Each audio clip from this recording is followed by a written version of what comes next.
était en train de se rapprocher, c'est fait. Son problème de dérailleur est maintenant réglé. Nous aurons, ne vous en faites pas, nous verrons ce qui se passe derrière. Pour le moment, eh bien, on est en train de remettre tout ça en place. Nos techniciens revoient pour remettre les caméras en état pour qu'elles puissent vous permettre de suivre et la contre-attaque et la queue du peloton. Et l'hélicoptère, bien sûr, qui nous permet quand même, heureusement d'ailleurs, merci, de voir tout ce qui peut se passer sur la course. On va peut-être attendre le point chaud. Est-ce qu'on a le temps? Oui, on a peut-être le temps d'entendre Maurice Buzarret avant le point chaud. Ça serait intéressant, non? On va attendre quelques instants, puisque Maurice Buzarret, je vous le disais, eh bien, est passé par plein de clubs. Il a démarré cette saison avec l'ADR, l'Académie de Roura. Et on a appris, il n'y a pas longtemps, eh bien, qu'il avait tout simplement changé de club. C'était possible. C'était donc...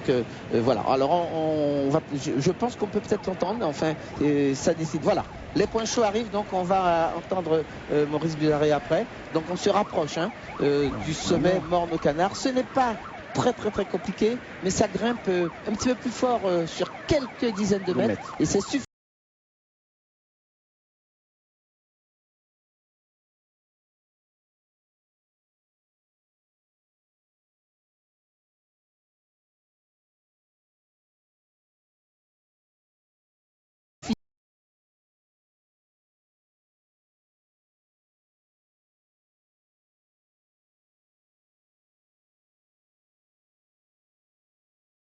Dans ce peloton d'échappée. Maintenant, il s'agit de Steve Stevenson qui vient de relancer une nouvelle fois pour ce groupe de 8.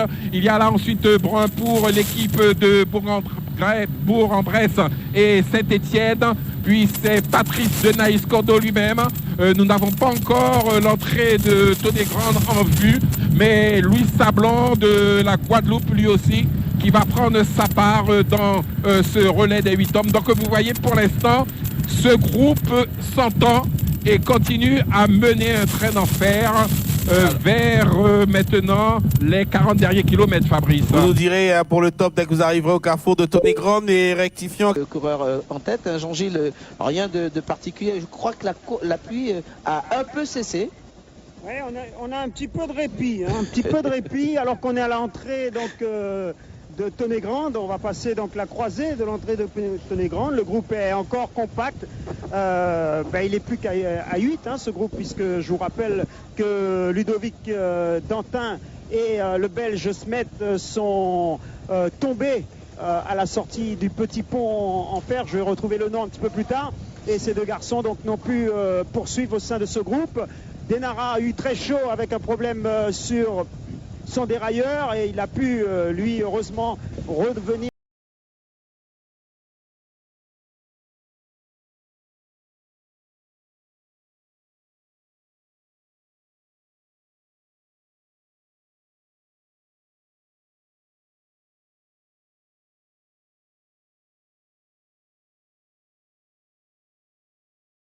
Plutôt bien au sein du groupe, même si c'est pas des relais, je vais dire, bien synchronisés qui se passent.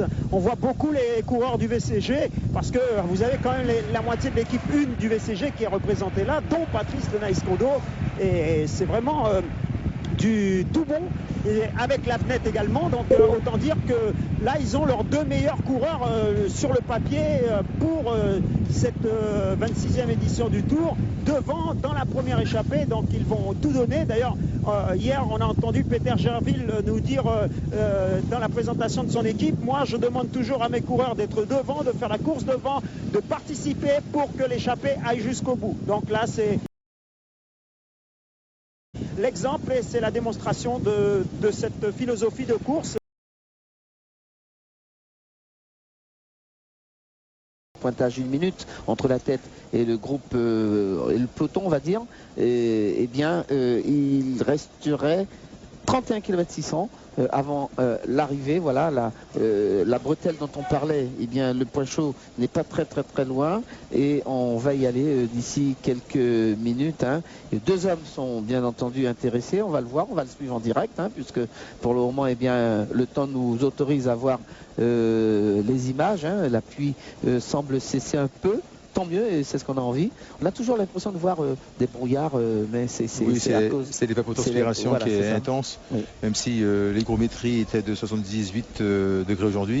Et il faut savoir, sur le plan historique, que la zone que nous traversons, c'est l'ancienne habitation Cigoigne, qui a eu comme célèbre noir marron Pompée en 1822. Donc ce sont des zones historiques que nous traversons. Il y a encore des vestiges dans la forêt.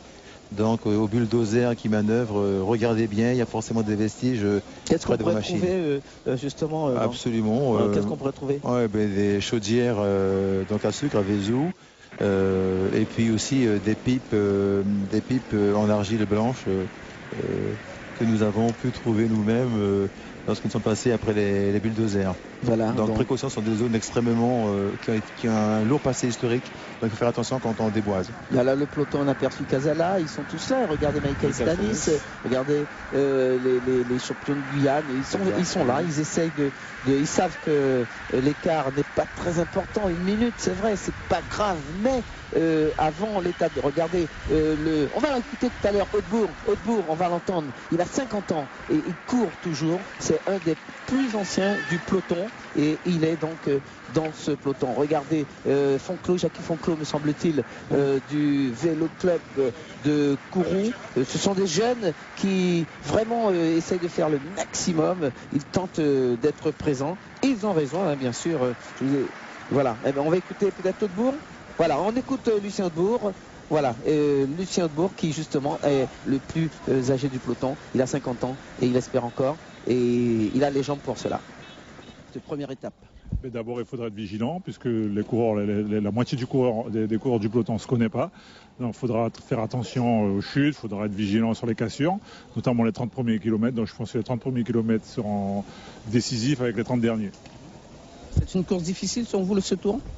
Oui, le tour en général est difficile puisque quand on va à partir de lundi, il y aura des très longues étapes. Ça va être très dur, je pense, déjà au niveau de la longueur des étapes. Donc il faudra être endurant. Ça va se jouer sur la longueur. Et vous? Moi ça va, je me suis préparé, donc ça devrait aller.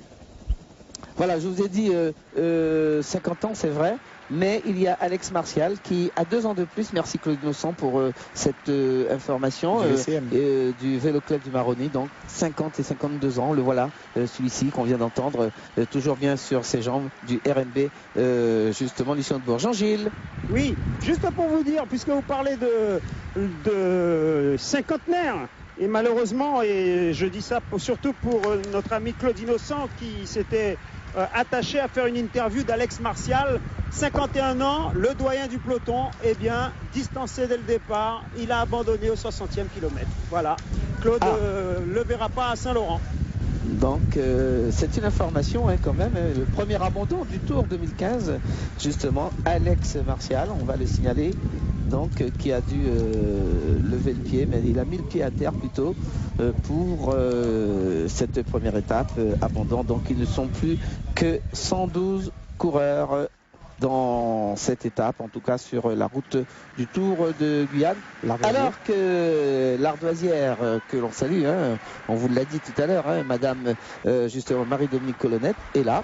Bien, c'est elle qui tient l'ardoise et qui informe les coureurs des écarts qu'ils sont en train de faire dans cette course. Et là, nous sommes bien sûr avec le groupe de tête qui n'a toujours pas changé, puisqu'il y a Steve Stevenson, Patrick Denis-Kondo, Alban Compara, Cliff Apensa, Xavier Brun, Ismaël Denara, Lucien Blanc et Christian Lavenette manquent dans ce groupe parce qu'ils sont chutés.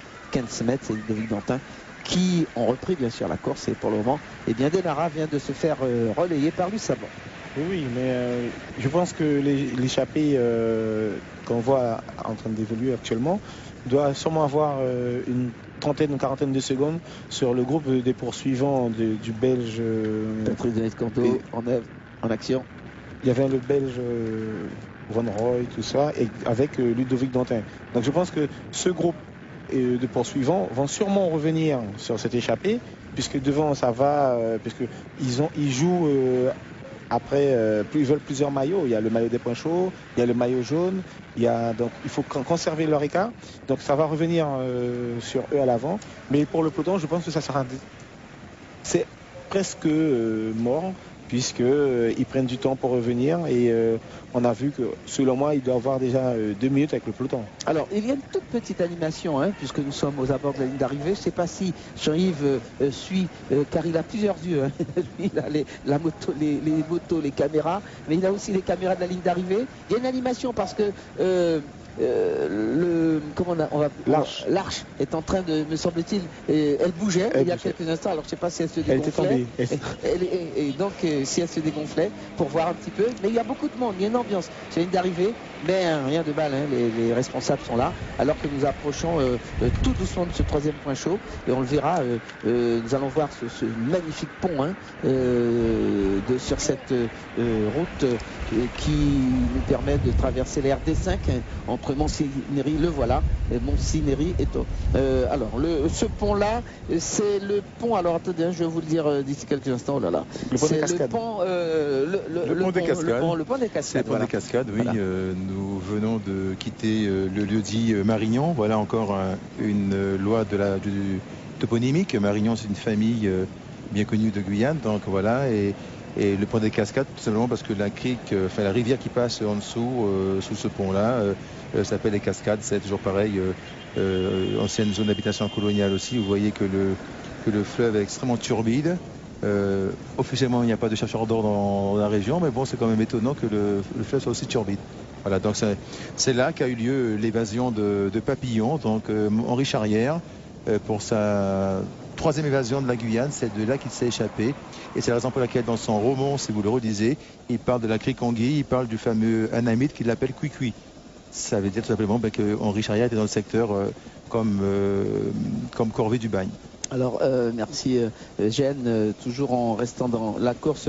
Christophe, vous avez déclenché votre chrono? Oui, j'ai déclenché mon chrono. Donc le groupe de Dantin était à 14 secondes. Et là, il faut qu'il passe le pont. Et le peloton, donc le peloton arrive avec 1:10 de retard. Voilà, donc les écarts vont nous être confirmés par Jean-Gilles et sûrement l'Ardoisière, hein, puisque ils sont là, un peloton très très très étiré. Pas la peine de se bousculer puisque la chaussée est un petit peu glissante. C'est tout à fait normal, on ne va pas prendre de risques, mais attention quand même, il s'agit d'une course, d'une compétition. Les écarts se stabilisent et on s'approche tout doucement. Oui, Eugène. Oui, on s'approche d'une zone qu'on appellerait sur toponymique la zone Benjamin. Ah, oui, Benjamin. Et donc toute cette route que nous empruntons là a été construite par le RSMA en 1962. Donc il y a beaucoup de Guyanais aujourd'hui qui ont un certain âge, qui ont participé à la construction de cette route-là lorsqu'ils étaient appelés du contingent. Et donc nous leur devons ce travail fantastique qu'ils ont opéré pendant plusieurs années. Voilà, on a vu le 3e du classement général de l'an dernier, hein. Rémi Caristan, qui est dans le peloton, qui est là, qui attend peut-être son heure aussi. Hein. On ne parle pas beaucoup de lui, mais c'est quand même un garçon qui roule très très bien et lorsqu'il peut se positionner, bien, il donne des résultats à son club. Oui, il donne des résultats à son club. Il faut voir qu'au Grand Prix du VCS à Snamari, il chute lors de la 2e étape. Et après, il a eu du mal à se remettre, le temps de guérir et de se remettre dans les entraînements pour arriver au Tour de Guyane. Donc il a eu un peu de mal entre le mois de juin et là, le Tour. Mais j'espère que ça sera bon pour lui d'ici jeudi. Voilà, on vient de voir un panneau, ce qui veut dire que le point chaud est à 1 km exactement. Jean-Gilles, vous nous confirmez, parce qu'on a aperçu sur la droite de la route le panneau point chaud 1 km. Hein. Oui, tout à fait. On va se positionner justement au sommet de cette pente de Foumoila, comme on l'appelle ici. Oui, Mando-Pradère et Foumoila, effectivement. Voilà, on va se positionner là sur le côté gauche pour attendre les coureurs et on va faire en même temps un écart parce que l'écart va être intéressant à relever pour ce 3e point chaud. Et là, ça va pas tarder à arriver. C'est un bel emplacement hein, pour un point chaud parce que là, on a déjà une vision de ce que ça va nous donner un peu plus loin sur les autres côtes que nous aurons tout cours de ce Tour de Guyane. On a mis à Tige Jaïr. Denara est parti, hein. Denara est parti avec dans sa roue la venette. Non, c'est pas la venette. C'est même pas la venette. Stevenson qui est parti. Stevenson qui passe peut-être en première position. Attention, on va voir si Denara a suffisamment de force pour revenir. Stevenson toujours. Attention Stevenson. Attention. Top Stevenson de Denara. Le troisième, eh bien, c'est le coureur, me semble-t-il, de Bourg-en-Bresse, en l'occurrence Xavier Brun. Et le quatrième, les Sablons. Donc voilà. Ce qui veut dire que la venette n'ayant pas marqué de points, eh bien, le maillot rouge sera sur les épaules. Pour le moment, c'est provisoire ce que nous disons, sur les épaules du Martiniquais Ismaël Denara. Avec 8 points, officieusement. Hein. Bien sûr. Enfin, il a marqué 3 points, donc on va voir d'ici quelques instants. On va essayer de savoir ce qui s'est passé avec Christian Lavenette qui n'a pas réussi. Voilà. Ouais, ils arrivent, il faut voir que devant, une quinzaine de secondes. Oui, il faut voir qu'à l'avant, Christian Lavenette roule énormément, donc pour faire évoluer cette échappée. Donc à un certain moment, il a compris qu'il faut laisser quelque chose courir, donc laisser le maillot rouge partir et se concentrer sur le maillot jaune où il a des chances puisqu'il est très bon contre la montre. Donc il faudrait voir qu'est-ce qu'il peut faire. Jean-Gilles, vous nous confirmez un petit peu ce sprint assez intéressant, assez important?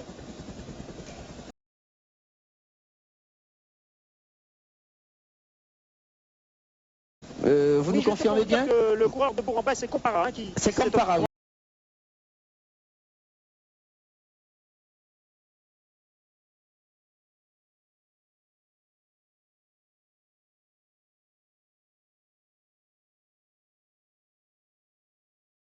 Lève puisqu'il y a eu des pluies. Si le vent se lève, je pense que ça va encore aider cette échappée puisqu'ils vont s'aligner correctement et progresser tous ensemble.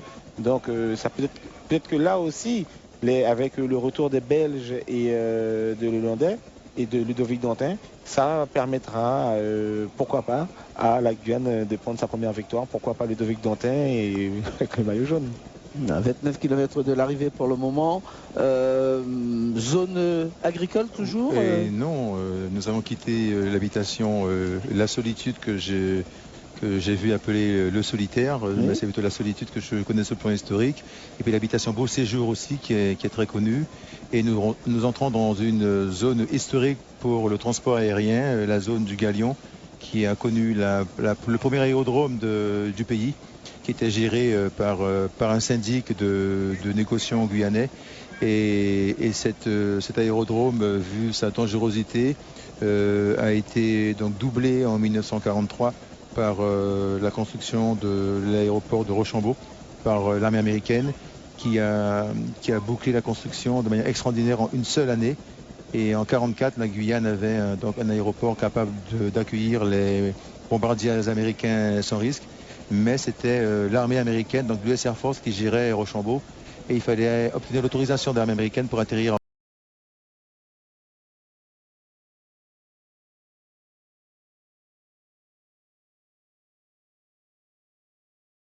Rochambeau, ce qui était accordé, mais de manière assez exceptionnelle. Aéroport stratégique, je le répète, pour les Alliés, puisque ça permettait de surveiller les navires et les U-boats allemands dans l'Atlantique. Voilà donc ces explications pour l'aéroport de Rochambeau qui depuis a changé de nom puisqu'il est devenu maintenant aéroport Félix Éboué. Mais sur la route, il s'est passé aussi des choses, c'est-à-dire le groupe d'Antin, me semble-t-il, tout à fait. Ils sont revenus. Et sur le groupe de tête, ils ne sont plus 8, mais me semble-t-il 11 ou 12. Jean-Gilles, vous nous confirmez tout cela?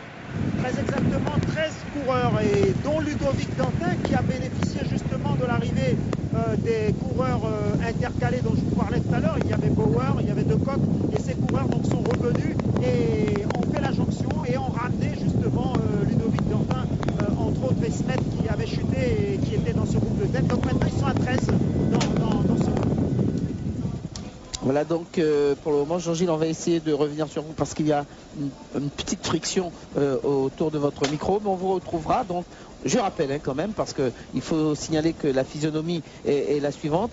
13 hommes en tête. Steve Stevenson du Vélo Club Guyanais, Patrice Denis-Condo du Vélo Club Guyanais, Christian Lavnet du Vélo Club Guyanais, Alban Compara de Bourg-en-Bresse, accompagné de Xavier Brun de la même équipe, Cliff Apensa Cliff Apensa, Ken Smet de la Belgique, Ludovic Dantin de la Croix du Sud, Xavier Brun, je l'ai dit, Ismaël Denara de la Martinique, Louis Sablon de la Guadeloupe.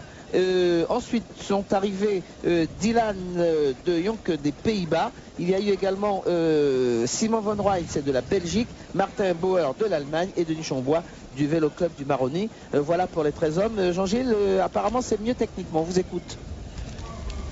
Excusez-moi, je vous ai pas entendu. Non, je disais que c'est mieux techniquement maintenant, donc continuez puisqu'on était avec vous, avec ce groupe de tête. Oui, avec le groupe de tête. Et alors, on vous avait donné un écart d'1 minute 12 en gros. Enfin, le dernier écart qu'on nous a signalé, 1,35. Alors maintenant, il faut voir. Oui, 1,35, pardon. Voilà, exactement, 1,35, c'est bien ça. Et c'était juste avant l'entrée sur la RN2. Alors, est-ce que ce groupe qui maintenant est à 13, et Christophe va peut-être savoir mieux répondre que moi, est-ce qu'il va pouvoir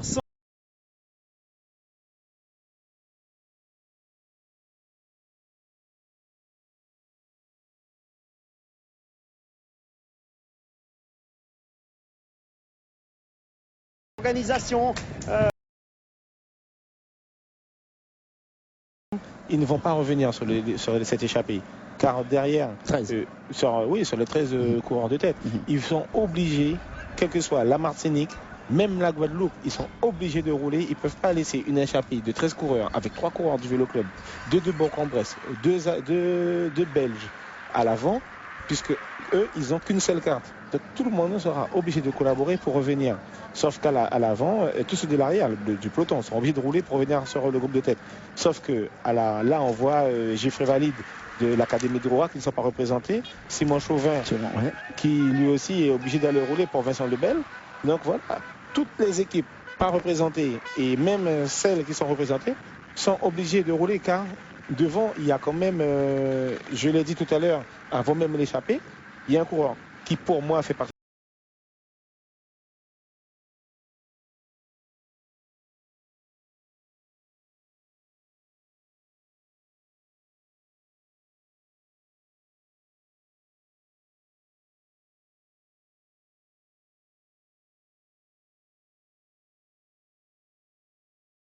Des favoris, Patrice Denis-Condo, qui est à l'avant. Voilà. Donc il faut faire l'effort.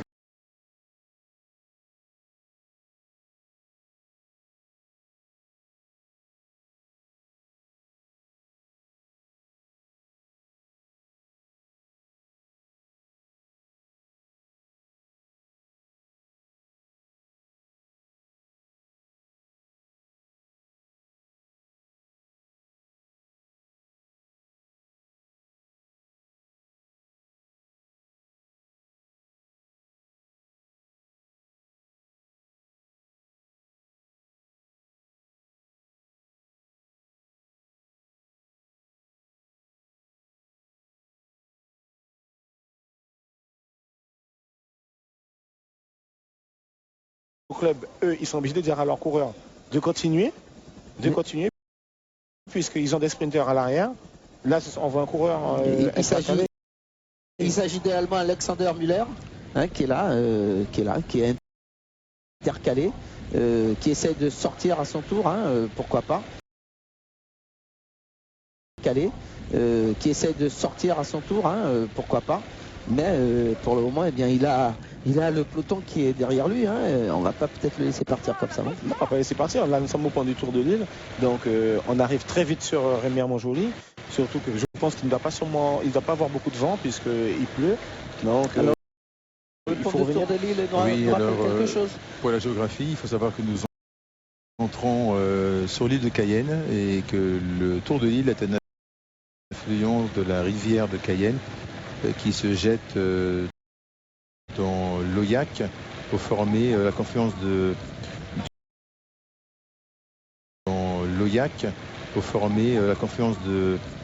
Tour de l'Île et de l'Auillac vont engendrer le Mahuri. Donc voilà, nous sommes dans la zone de naissance du fleuve Mahuri qui mouille les rives de Rémy-Armand-Joly. Voilà donc l'explication du Tour de l'île. Hein. Voilà pourquoi nous disons que Cayenne est une île et le terme en géographie de l'île de Cayenne. Voici la raison, c'est à cause de ce satané fleuve là du Tour de l'île. 15 mètres qu'on a vu il y a quelques instants, le Belge qui essaie lui aussi de revenir dans ce groupe. Il connaît la Guyane pour y être venu il y a à peu près 3 ans. Il connaît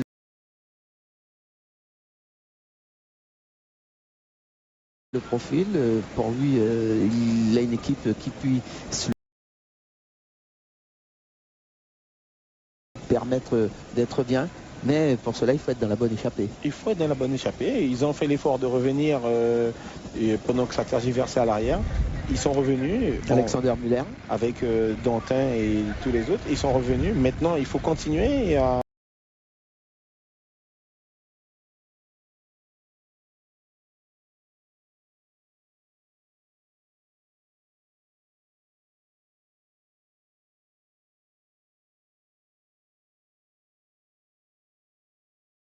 Le peloton et par contre devant ils sont justement assez près en ce qui concerne les autres. Oui Jean-Gilles.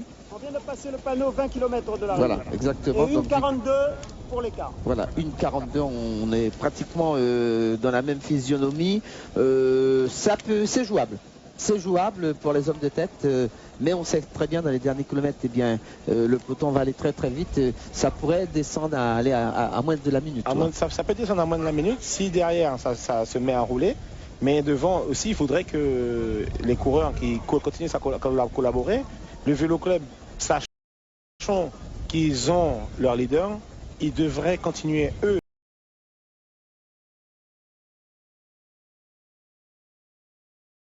Poursuite de ce groupe d'échappés et ce sont les coureurs de l'USL Montjoly qui se sont installés en tête du peloton avec, je vois Pierce Poney, il y a Marc-André Buzaré, il y a aussi Laurent Buzaré et derrière eux il y a Patrice Ringuet. Ils se sont organisés, sont mis en tête de peloton pour lancer donc la poursuite et réduire l'écart. C'est normal puisque Patrice Ringuet fait partie des favoris de ce tour et il faut réagir et ils prennent leurs responsabilités. Les coureurs de l'USL Montjoly prennent leurs responsabilités. Malheureusement, on peut déplorer qu'ils n'arrivent pas à se mettre tous d'accord, c'est-à-dire par exemple le VCK aussi qui est piégé, le RMB qui est piégé entre autres, et puis même les sports cyclistes parce qu'il n'y a que Cliff à peine ça devant. Donc voilà, peut-être qu'on pourrait s'entendre et, et mettre les forces ensemble. Je vois Simon Chauvin qui est en train de remonter.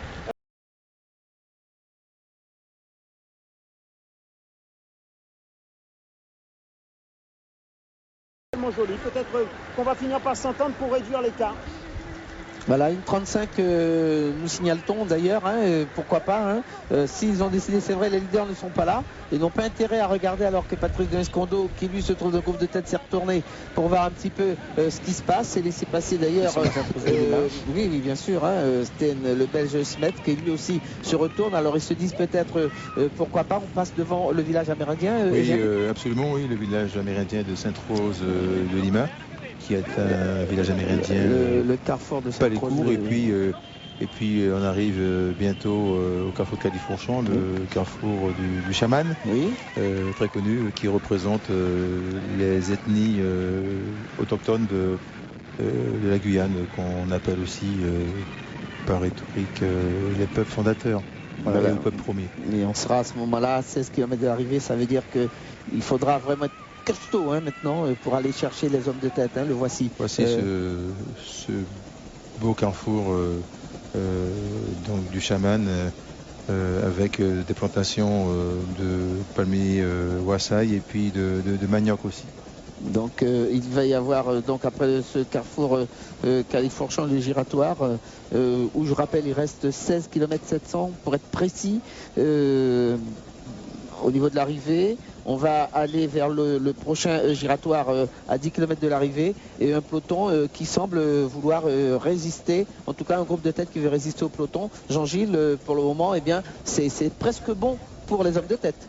Oui, ça s'organise petit à petit. Je vois monter là maintenant un coureur du vélo club de Sinnamary également qui vient se positionner en tête du peloton dans la foulée dans le sillage des coureurs de l'USL Montjoly qui ont pris donc la chasse à leur compte avec l'aide du VCS mais aussi du VCK et petit à petit. Alors est-ce qu'on va arriver à réduire l'écart et même revenir sur le groupe de tête? Ce serait quand même étonnant, à 15 km, une quinzaine de kilomètres de l'arrivée, il y a peu de chances pour que le peloton revienne sur le groupe de tête. Maintenant, le groupe de tête, à mon avis, il n'arrivera pas à 13. Oui, alors il faudra faire très attention quand même, parce que si l'écart dépasse la minute 30 par exemple, hein, on a noté avec Christophe une 31, demain l'étape sera extrêmement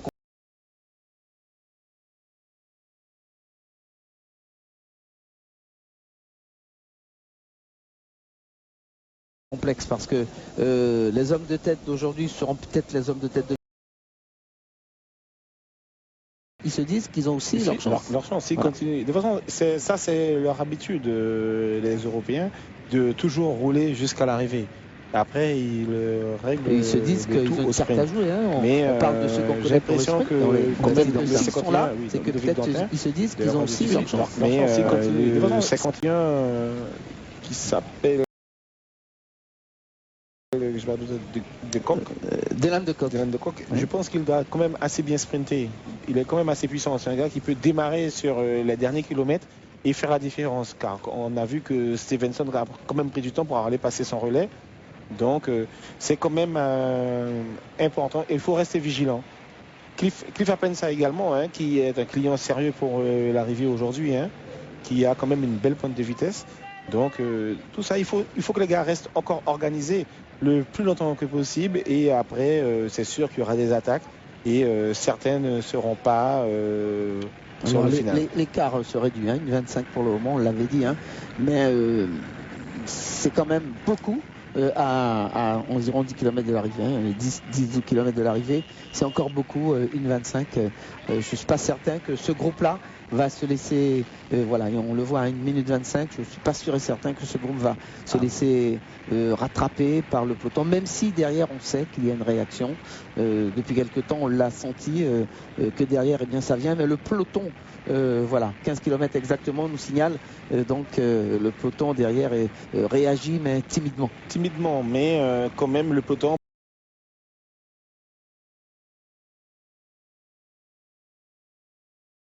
prend seconde par seconde, donc au fil des kilomètres. Donc il faut voir, hein, au carrefour de Balata, de combien de minutes, s'il y a la minute, quand le groupe de tête.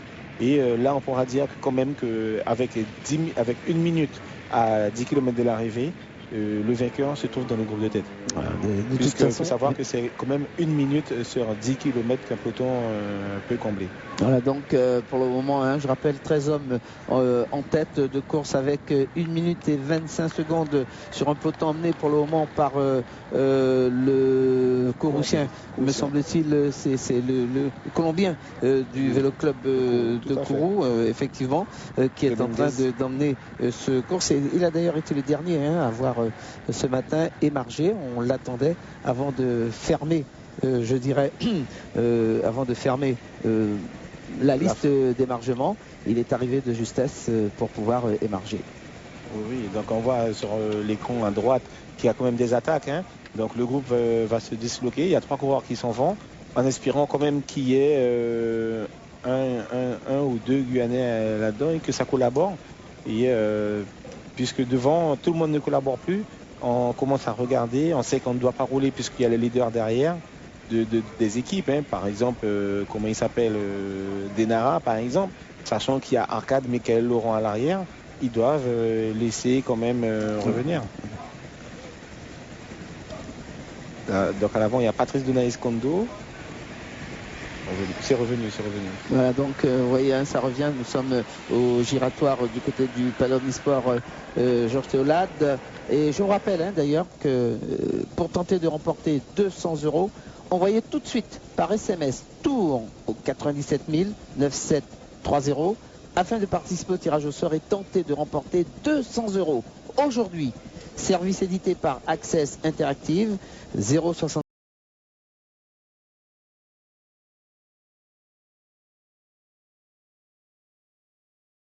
5 € plus coût du SMS, 2 SMS maximum, vous pouvez le faire. Donc allez tout de suite, si vous voulez gagner 200 €, tout de suite après ce direct. Oui, donc là on voit que quand même le groupe de tête s'est remis ensemble. Est-ce que les relais sont passés correctement? De toute façon, il y en a là maintenant, ça fait quand même plus de 70 km qui sont échappés, hein, ces hommes. Donc il y en a qui ont quand même fait des efforts pour revenir sur l'échappée. Donc ils vont commencer à... C'est sûr, ils ont puisé dans leurs réserves. Hein. Et sachant qu'il y a une victoire quand même au bout, je pense qu'il y a encore la motivation. Il y a la motivation, hein. Mais là maintenant on a vu Christian Lavinette qui s'est hydraté. Donc on ne sait pas trop encore comment ça va se jouer. Hein. On attend l'arrivée. Donc beaucoup de personnes... Zone industrielle, Eugène? Oui, je ne peux pas de publicité, mais vous reconnaissez comme moi le Family Plaza avec l'Agora, donc un beau centre, je dirais, commercial qui a dynamisé l'île de Cayenne. Et aussi, il faut saluer aussi l'échangeur de Balata qui joue son rôle, qui n'a pas empêché les embouteillages hier soir, mais bon, qui joue son rôle pour rendre plus fluide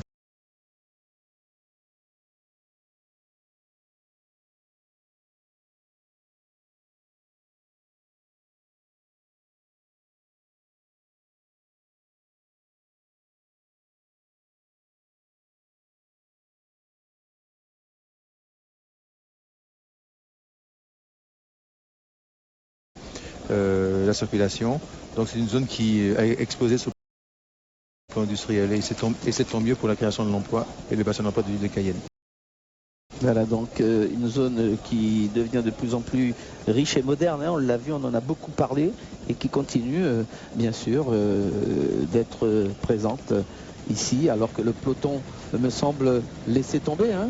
Et si ça continue, c'est l'écart qui risque d'augmenter là maintenant. De réaugmenter justement. Il faut que ces hommes restent quand même solidaires puisque eux ils sont déjà au rond-point là où se trouvent les concessionnaires automobiles alors que le peloton arrive à l'échangeur de Balata. Donc il faut continuer à rouler, il y a quand même plus d'une minute. Hein. Donc il faut rester groupé et ne laisser personne partir. Et ainsi, l'échappée, la victoire de toute façon se jouera entre ces hommes. Avec plus d'une minute à 10 km, la victoire se joue entre eux. Alors s'il y a sprint, on a parlé, c'est vrai, de Denara, on a parlé de Sablon, mais on peut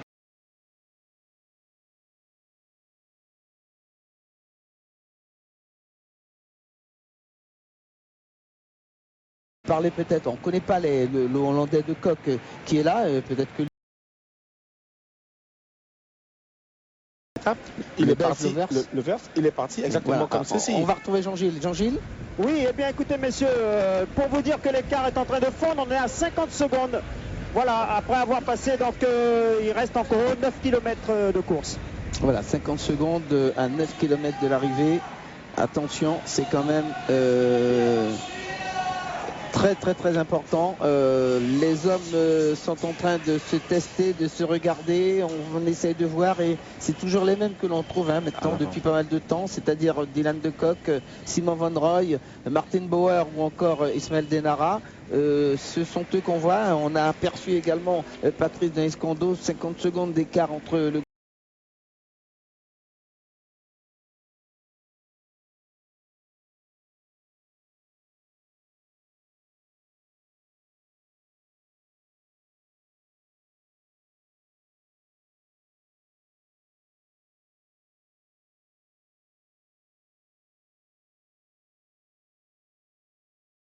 et le groupe de tête est donc de l'arrivée. Et vous avez vu que l'appui revient, ce qui fait que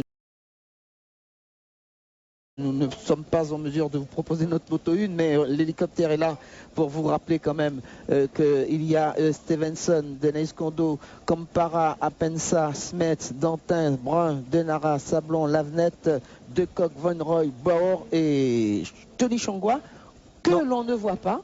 Non, Denis Chongwa, il s'est laissé décrocher, c'est vrai, oui. il s'est laissé décrocher. C'est le seul qui manque à ce groupe. Ça, c'était une erreur. Oui. J'espère que... Bon. Oui, mais bon, c'est un sprinter, hein, il est assez efficace, on l'a vu, notamment la fameuse victoire sur la place des Palmistes, hein, donc qui reste encore gravée dans les mémoires. Donc pourquoi pas, mais peut-être qu'il avait un souci, hein, Oui, il se sentait peut-être pas bien non plus. Hein.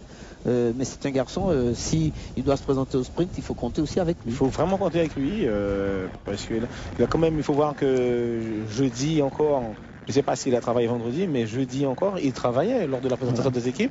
Il était en train d'effectuer sa charge de travail. Donc voilà, donc c'est un peu normal qu'il ait un peu de mal à récupérer, mais j'espère que ça ira par la suite. Oui, Jean-Gilles, vous êtes... Oui, alors, pour vous situer un petit peu la physionomie de course, vous avez le groupe qui est sur la RN3. Ils sont à la fin, je veux dire, ils sont dans le virage de Cabassou et le groupe et le peloton étaient juste en train de descendre la petite pente du croisement de la RN2 et de la route d'Atilag. Donc ils sont pas très loin, ils sont presque, et à mon avis, ils risquent même d'être en point de mire du peloton du côté du rond-point Adélaïde-Tablon. Donc on va voir, hein, l'hélicoptère malheureusement, ah ben voilà, j'allais dire, nous a pas encore vraiment montré cet écart qui me paraît un petit peu plus évident. Maintenant, à moins de 5 km de l'arrivée, ça veut dire qu'ici, s'il y avait un regroupement, ce que je ne pense pas franchement, même s'il y a 50 secondes, eh bien ça serait... bon, la parole serait donnée aux sprinters, hein, regardez, ce travelling... non, rien encore, tout est possible. Hein. J'ai l'impression que ça vient vite et en même temps, ce n'est pas la même allure. Hein.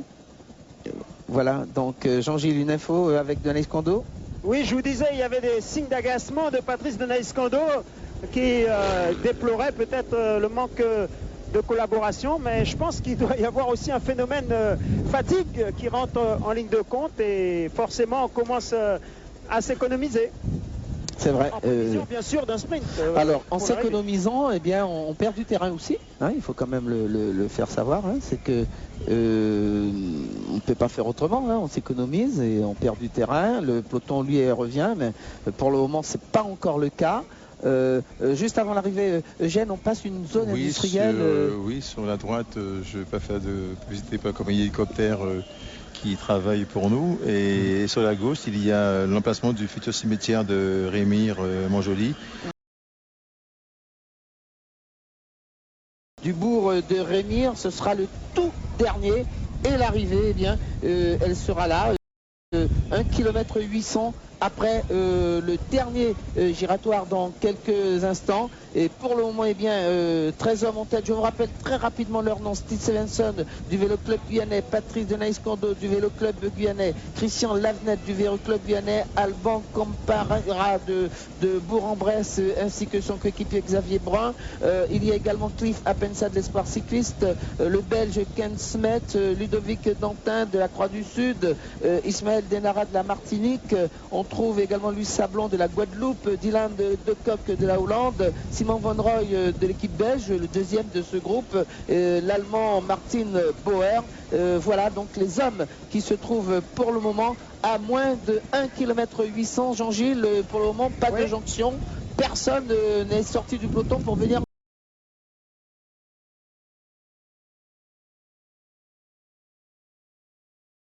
Non, justement, on pensait que sur la petite pente de Rémire, là, amenant jusqu'au rond-point Rémire, on pensait qu'il allait y avoir un courageux qui tente de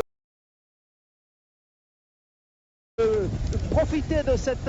attention quand même, il y a un coureur de Bourg-en-Bresse qui a quelqu'un qui est parti. Pris quelques mètres d'avance.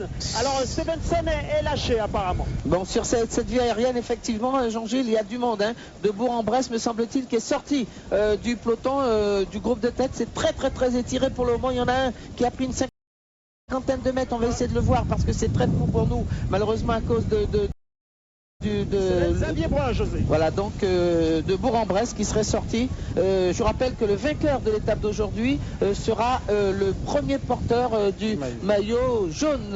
L'appui. Le premier premier porteur du maillot jaune. L'appui semble s'intensifier un petit peu ici, Christophe, sur la ligne. Oui, oui, l'appui s'intensifie. On voit que, comme je vous l'ai dit, oui, là, c'est le débarras. Alors, je vous confirme, c'est Alban Compara de Bourg-en-Bresse. l'équipe de Bourg-en-Bresse, mais derrière l'effort est fait par Nakto qui revient très très fort avec Denara dans sa roue. Nakto qui essaie de combler l'écart là pour revenir sur le coureur de Bourg-en-Bresse à 1 km de Sablon. Oui, vous avez raison, Sablon. D'accord, voilà qui essaie de revenir. Attention, ça pourrait le faire, puisque ils sont pratiquement ensemble. On l'a dit, Compara, Sablon pour le moment, Denara. Attention, ça pourrait, on va le voir, on va regarder sur ce plan si les hommes sont rejoints, si Compara a été rattrapé par Sablon et Denara pour le moment. Eh bien, ça y est, ils sont pratiquement là maintenant. Attention, il est possible que le garçon de Bourg-en-Bresse, voilà, le garçon de Bourg-en-Bresse ne pourrait pas. Voilà, le garçon de Bourg-en-Bresse ne pourrait pas. On va s'éloigner, nous. Voilà. Et Sablon est à la hauteur de Compara, voilà. Mais attention au retour de Denara. Voilà, donc le sprint est presque lancé pour le moment. Sablon, me semble-t-il, est bien présent ici. Du Sablon en première position avec Compara, Denara en troisième position. On s'observe comme si on était sur la piste. Le peloton, le sprint n'est pas encore lancé pour le moment. Du Sablon en première position, en deuxième position justement Alban Compara qui lance le sprint. Première position, en deuxième position justement Alban Compara qui lance le sprint. Compara qui est parti, oh là là, Compara est parti, on ne voit pas qui est-ce qui va pouvoir venir, et pour le moment on est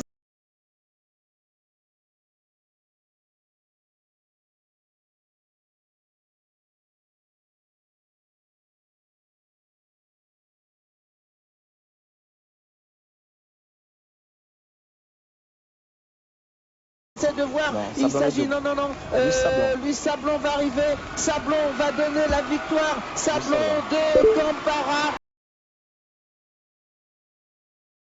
Troisième Denara, Sablon, Compara, Denara est en troisième position à Pensa. Voilà donc l'arrivée ici de cette première étape. Et le victoire guadeloupéenne, donc pour la première étape avec la victoire de Luis Sablon devant le coureur de Bourg-en-Bresse Compara et troisième donc Denara. Luis Sablon va partir demain de Cayenne avec le maillot jaune sur les épaules, et Ismaël Denara lui partira demain avec le maillot rouge du classement les épaules, et Ismaël Denara lui partira demain avec le maillot rouge du classement des points chauds des sprints intermédiaires sur les épaules. Le peloton, eh bien, il est arrivé, vous l'avez vu, avec une petite poignée de secondes, alors que nous survolons justement Guyane Première. Si vous ne le connaissiez pas, eh bien c'est le siège de Guyane Première qui est juste devant vous, et bien sûr Eugène, la commune, la ville de Rémière-Montjoly. Oui, qui est peuplée aujourd'hui de 20 000 habitants. 22 000, le maire nous disait, et encore quelques jours, oui, selon les derniers indices.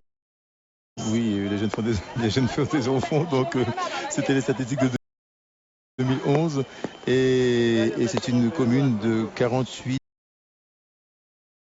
km², donc ce n'est pas une très grande commune, elle est bien plus petite que celle de Matoury. Donc c'est quoi? C'est 48, donc 6 km sur 8, quoi. Donc c'est relativement petit. C'est une zone résidentielle avec pratiquement 90% d'habitation principale, donc de résidence principale. Voilà, avec à peu près 30% d'appartements.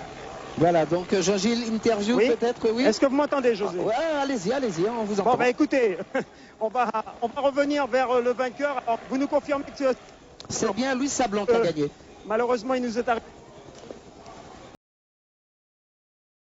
Alors, dès que c'est possible, je rappelle le classement victoire du Guadeloupéen Luis Sablon au sprint devant Alban Campara de Bourg-en-Bresse. Troisième, Ismaël Denara de la Martinique. Voilà donc le podium pour aujourd'hui. Le maillot jaune, je vous l'ai dit, sera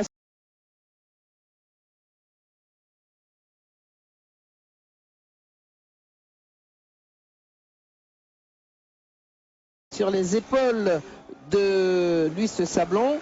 Le maillot rouge sur les épaules d'Ismaël Denara. Eh bien, le reste, c'est-à-dire le classement du maillot vert, eh bien, devrait aller sur les épaules de Alban Campara pour le moment, parce que Sablon ne peut pas porter tout sur les épaules. Et donc, cela se fera dans quelques instants après le classement. Donc, très belle victoire d'étape, quand même, au sprint. Oui, on s'y attendait pas, mais si on s'attendait pour le groupe de tête, mais le peloton arrivait très vite. Hein. Le peloton arrivait très vite, hein, donc c'est ce que je disais, il fallait à 10 km, ils avaient la minute, il fallait continuer à rouler jusqu'à, en gros, le rond-point de Rémire. Ensuite, lorsque j'ai le petit rond-point, là où se trouvait l'ancienne caserne des pompiers, donc le dernier rond-point. Et Luis Sablon a fourni l'effort, a su prendre ses responsabilités, hein, sortir du peloton, du groupe de tête, pour aller rejoindre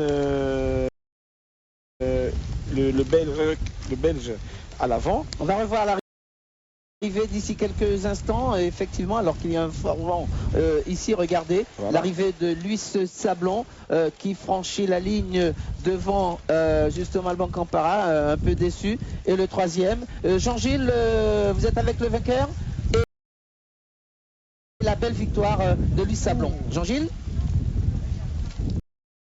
D'ici quelques instants, nous allons avoir donc Jean-Gilles Assard, hein, avec le vainqueur de l'étape, hein, je rappelle, le Guadeloupéen Luis Sablon au sprint, on vous l'a dit, devant Alban Campara de Bourg-en-Bresse et le Martiniquais Ismaël Denara. Un sprint propre, hein, on peut le dire, oui, très propre, très simple.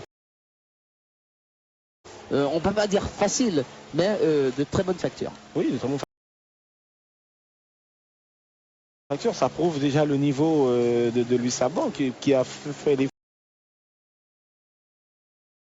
l'effort pour revenir sur l'homme de tête et après qu'il soit passé à l'avant et après que l'homme de tête lance son sprint, lui il a su refaire l'effort pour le doubler. Donc ça prouve que la récupération suite au Tour de Guadeloupe a été bien faite. Voilà, d'ici quelques instants, on devrait recevoir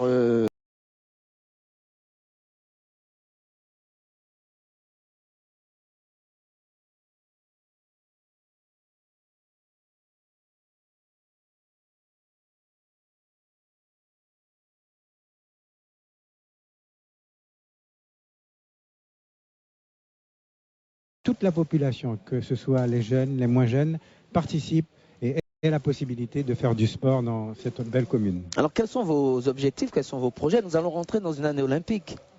Alors nos projets, en fait, si vous voulez, eh bien, vous savez que nous terminons le stade du Dr Edmar Lama, nous le terminons dans le cadre de la base avancée. Nous avons 2 terrains annexes qui vont permettre justement aux sportifs de pouvoir s'entraîner dans de bonnes conditions. Et puis surtout, ce que nous faisons, c'est essayer de mettre encore d'autres infrastructures sportives dans les endroits où il y a des lotissements qui se créent de plus en plus vers le Mahury. Monsieur le maire, oui. Comme nous sommes en direct, bien sûr. Les coureurs attendent. Jean-Gilles Assard est avec Patrice de Nescondo, justement. On va l'écouter. Jean-Gilles, vous êtes avec Patrice? Ay, bon Dieu, oui, Jean-Gilles, on vous écoute avec Patrice de Nescondo. À l'arrêt. Bah oui, mais Bon, apparemment, il ne nous entend pas. Alors, dès qu'il sera prêt, on nous prévient. Donc, oui, donc je disais qu'effectivement, nous avons donc maintenant les projets d'étendre un petit peu les infrastructures sportives dans les endroits où les quartiers sont en train de s'installer, tels que l'éco-quartier qui va s'installer bientôt. Et donc là aussi, nous avons des projets d'infrastructures sportives. Nous avons des projets vers vers Cabassou, vers le Mahuri. Donc vous voyez, en fait, nous voulons à ce qu'il y ait un balayage complet des infrastructures sportives sur notre commune, de façon à ce que... Et puis nous avons aussi, j'oubliais, nous avons aussi le parcours sportif que nous avons mis en chantier et qui bientôt permettra à toute personne qui le veut, sans être affilié à un club, de faire ce parcours sportif, de s'arrêter, de faire de la gymnastique, de faire du fitness. Alors, le prolongement du stade Edmar Lama avec les infrastructures, on voit qu'il y a beaucoup de travaux en ce moment, se poursuit. La piste est terminée, le terrain, lui, fonctionne, les tribunes ont été augmentées, donc tout fonctionne correctement maintenant. Enfin, la suite des travaux vont se poursuivre. Oui, tout à fait, puisque ces 2 terrains annexes sont en chantier, ils sont presque terminés avec les vestiaires. Et puis, nous avons fait une extension du parking. De façon à ce qu'il y ait une possibilité de se garer lorsque nous ferons de grandes manifestations sportives, puisque comme vous l'avez vu, nous sommes maintenant appelés à faire des manifestations sportives de grande envergure, nationales certes, mais aussi internationales, puisque nous avons commencé. Nous avons déjà reçu 2 équipes internationales.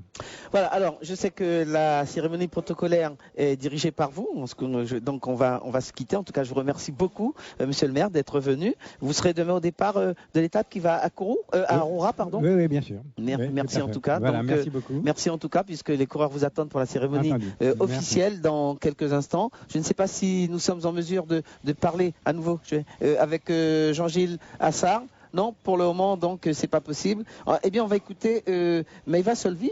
Bonjour, vous êtes la Miss de l'association AJRM City, l'association des jeunes de Remire-Montjoly. Vous avez suivi l'étape? Non, pas beaucoup, puisque j'étais sur le stand. Oui. Je n'ai pas pu beaucoup la suivre. J'ai essayé d'écouter à la radio, mais c'était un peu difficile. Alors, vous êtes la Miss, vous faites la promotion des jeunes de la commune de Remire-Montjoly. Oui, c'est exactement ça. Alors, qu'est-ce que vous faites dans le domaine du sport ou peut-être des études puisque ce sont les vacances en ce moment? Oui, je fais du basket au club de l'USL Montjoly. Oui. Et je vais à l'école, je passe en première S. Et donc, tout se passe bien de votre côté. Est-ce que vous avez un favori? Vous savez qu'il y a 2 clubs, le RMB, Remire-Montjoly Bike, et l'USL Montjoly. Est-ce que vous avez un favori dans ce Tour de Guyane? Oui, mais c'est plus pour le VCG. Le Vélo Club Guyanais. Oui. Et qui du Vélo Club Guyanais? Marc Joseph. Ah, donc... sprinter qui, tout le monde souhaite ici qu'il remportera un sprint. Merci en tout cas d'être venu nous voir. Merci et bonne continuation dans votre fonction de Miss, je vous le rappelle.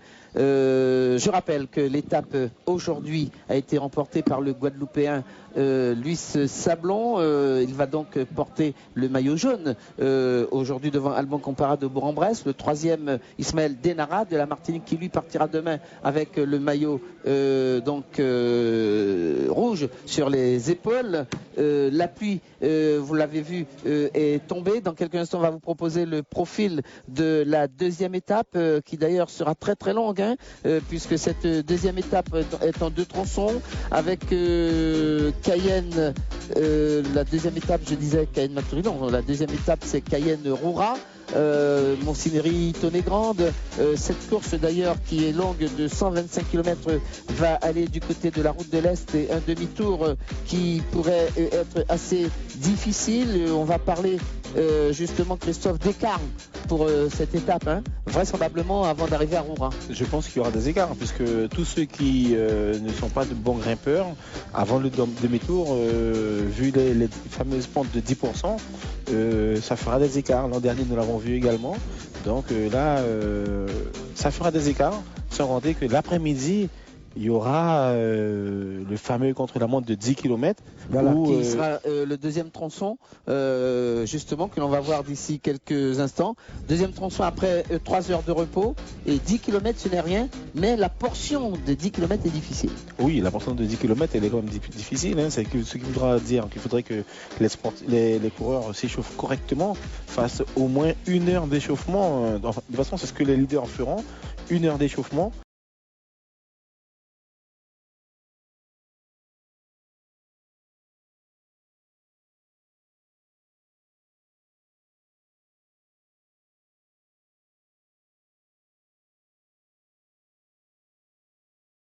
Pour que tout de suite, ils puissent être capables de faire les